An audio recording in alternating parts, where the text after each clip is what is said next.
Buenos días a todos. Gracias por estar hoy aquí. En primer lugar, algo que hemos sostenido y que ha sostenido el vicepresidente del Gobierno de Aragón y presidente del Partido de Aragón, Arturo Aliaga, es que vivimos una situación excepcional, una situación en donde hace falta altura de miras y en donde especialmente hace falta unidad. Y en ese sentido, algo que nos ha gustado del discurso del presidente son esos tres aspectos. En estos momentos, con la crisis más grave de los últimos 100 años, lo que hace falta es unidad, centro, moderación y saber llegar a acuerdos.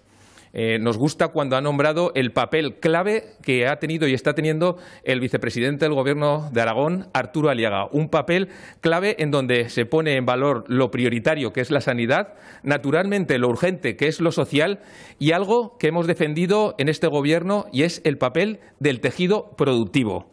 No podemos, con esta pandemia, con la que está cayendo, dejar de lado a los autónomos, a los comerciantes, a los hosteleros y a las pequeñas y medianas empresas. Y en ese sentido también nos ha gustado que el propio presidente del Gobierno de Aragón haya hecho mención a esa demanda que el propio Arturo Aliaga le había hecho de intentar que haya un plan de rescate a la hostelería, ayudas directas, que haya avales y que no se deje de lado a los autónomos, a las pymes y a aquellos entes generadores de empleo.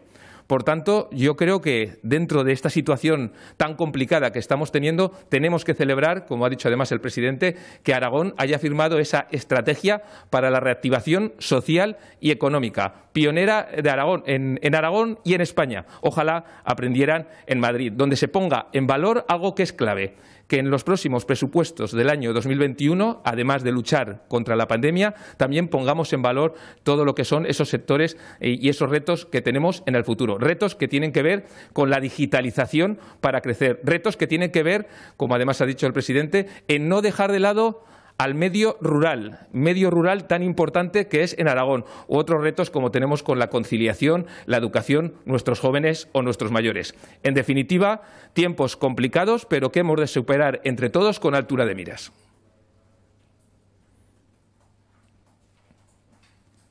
¿Alguna pregunta?